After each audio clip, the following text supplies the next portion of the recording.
پھر جلدی وہ مصطفیٰ بھائی کے گھر کے باہر کھڑا تھا۔ آج اتوار تھا اور وہ جانتا تھا کہ اس وقت مصطفیٰ بھائی گھر پر ہوں گے۔ بیل دی تو دروازہ چوکیدار نے کھولا۔ وہ لان میں رکھی کرسیوں میں سے ایک پر بیٹھ گیا۔ تھوڑی دیر مصطفیٰ آتا دکھائی دیا۔ حاشر کو دیکھ کر مصطفیٰ بھائی کی آنکھوں میں اس کو صرف ایک لمحے کے لیے حیرت دکھی تھی، مگر دوسرے لمحے کو نرمی میں بدل گئی۔ ہونٹوں پر ہلکی سی مسکراہٹ لیے وہ حاشر کے سامنے والی کرسی پر براجمان ہو گئے۔ انہوں نے غور سے حاشر کو دیکھا۔ اس کے ہر عمل میں بے چینی اور اضطراب صاف جھلک رہا تھا۔ چند سیکنڈ انہوں نے حاشر کے بولنے کا انتظار کیا، پھر حاشر سے مخاطب جو بھی بات ہے تم مجھے بتا سکتے ہو۔ حاشر نے اپنا گلا تر کیا اور کرسی کی ٹیک چھوڑ کر آگے کی طرف ہوا۔ دونوں کونیوں کو اپنے گھٹنوں پر رکھ کر سر جھکا لیا، آنکھیں اپنے جوتوں پر مرکوز کر لی، پھر بولنا شروع کیا۔ میرا ایک دوست تھا کاشف، اس سے میری دوستی فرسٹ ایئر میں ہوئی تھی۔ آپ دانیال اور عادل کو تو جانتے ہیں۔ مصطفیٰ بھائی نے اس بات میں سر ہلایا۔ ہم تینوں سے کاشف کی 5 سال سے دوستی تھی۔ پھر وہ لہجے بھر کے لیے رکا۔ وہ ایڈکٹ تھا اور ہم کو نہیں پتا کب ہم بھی ان کے ایڈکٹ ہوتے چلے گئے۔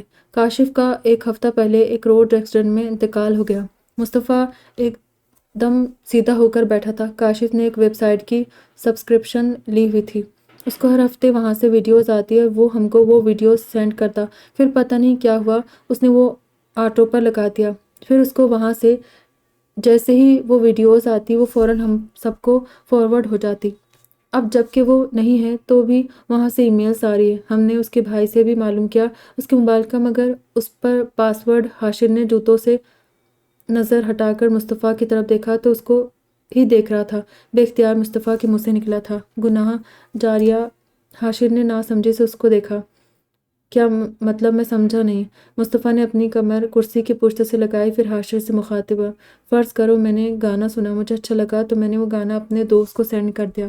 پھر اس دوست نے سنا، اس نے اتنے سارے دوستوں میں سے کسی ایک کو وہی گانا آگے بھیج دیا۔ اس طرح یہ چین چلتی رہی۔ پھر وہ گانا جو بھی سنے گا، سننے والے کو تو گناہ ملے گا ہی، مگر ساتھ مجھے بھی ان تمام لوگوں کے گانا سننے کا گناہ ملے گا، اور اگر میں مر گیا تب بھی وہ گانا تو آگے جاتا رہے گا، تو میں مرنے کے بعد بھی اس گناہ میں شامل رہوں گا۔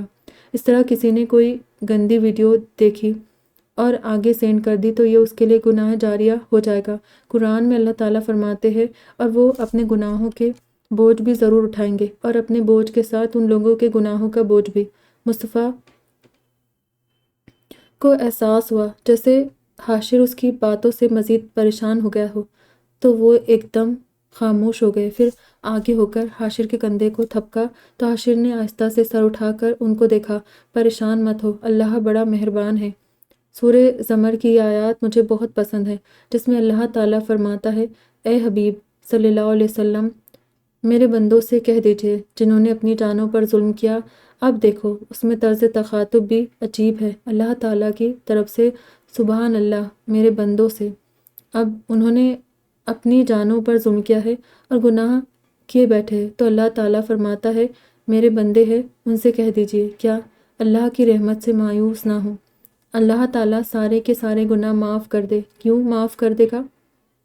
بے شک وہ ہے ہی بہت بخشنے والا اور ہمیشہ رحم فرمانے والا۔ یہ اس کی صفات ہے، اس لیے کر دے گا کہ تمہیں ایک کام کرنا پڑے گا۔ تم ایسے کرو کہ اپنے رب کی طرف جھک پڑو اور اپنے آپ کو اس کے سامنے سبمٹ کر دو، اپنا آپ اس کے سپرد کر دو۔ یہ ایک کام انسان نے کرنا ہے کہ اپنے آپ کو اپنے اللہ کے سپرد کر دے، پھر وہ سارے گناہ معاف کر دے گا۔ پھر مایوس ہونے کی کیا بات ہے؟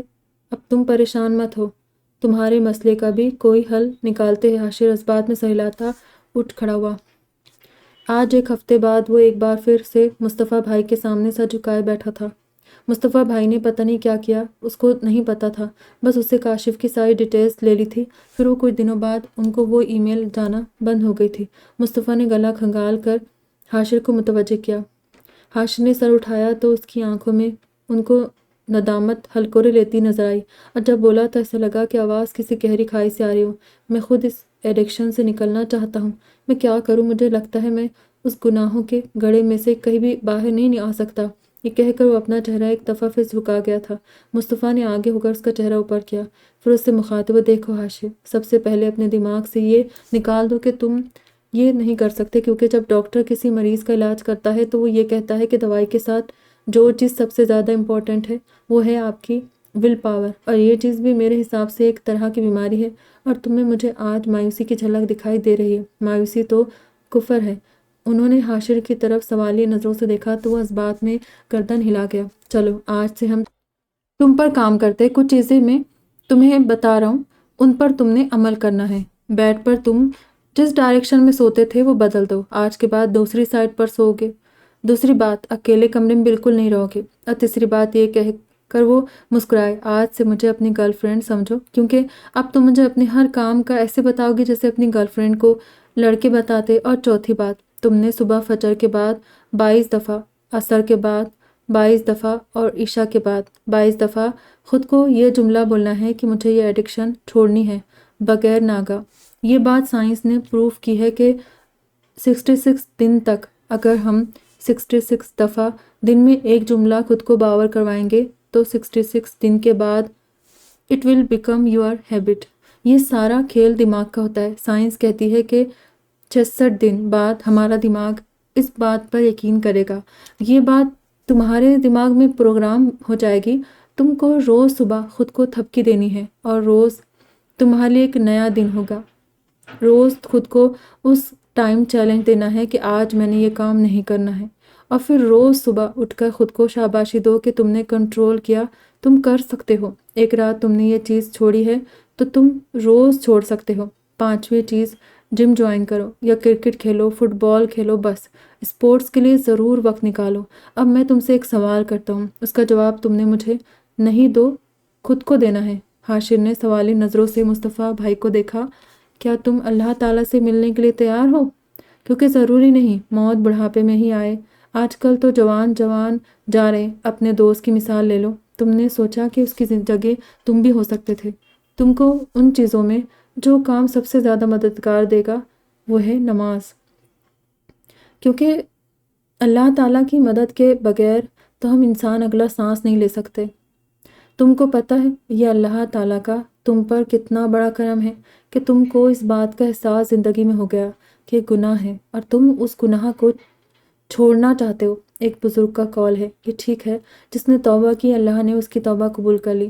بزرگ فرماتے ہیں میرا خیال یہ ہے کہ ایسا نہیں ہے کہ جس نے توبہ کی وہ بخشا گیا، جس نے توبہ کی اس کی توبہ قبول کر لی گئی، بلکہ یہ ہے کہ جس کو اللہ نے قبول کرنا تھا، بخشنا تھا، اس کو توبہ کی توفیق دیتے اپنے در پہ بلایا اسے، جس سے معاف کرنا تھا۔ کوئی آپ کا باغی ہو، کوئی میرا باغی ہو، تو میں اس کو خود پیغام بھیجوں کہ آ جانا، تو پھر وہ آئے، اور میں معاف نہ کروں تو پھر سارے کہے گی یار تو عجیب بے مروت ہے، خود بلا کے معاف نہیں کر رہا۔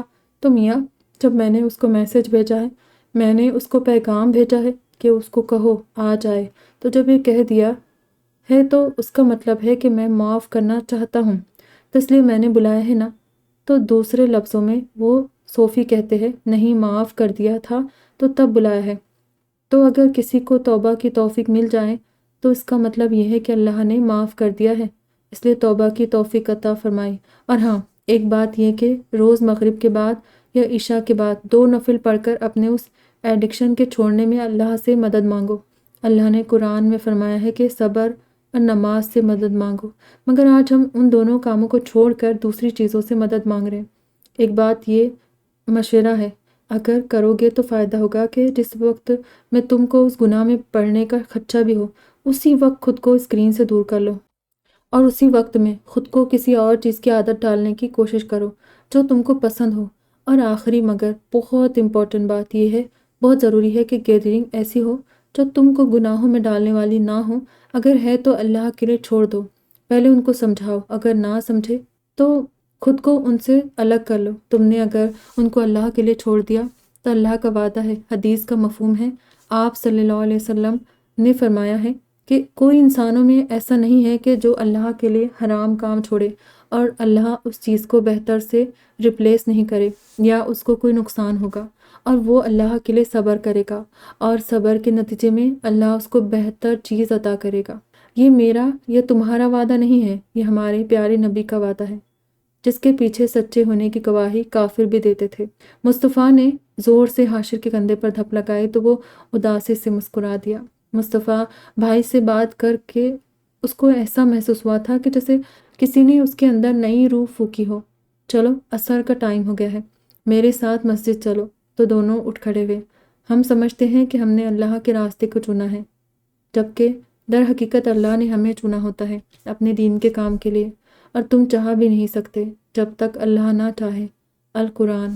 رات کے 10 بج رہے تھے۔ اس کو اب اس کمرے سے ہی وحشت ہو رہی تھی۔ یہ کمرہ 5 سال کی سیاہ راتوں کا گواہ تھا۔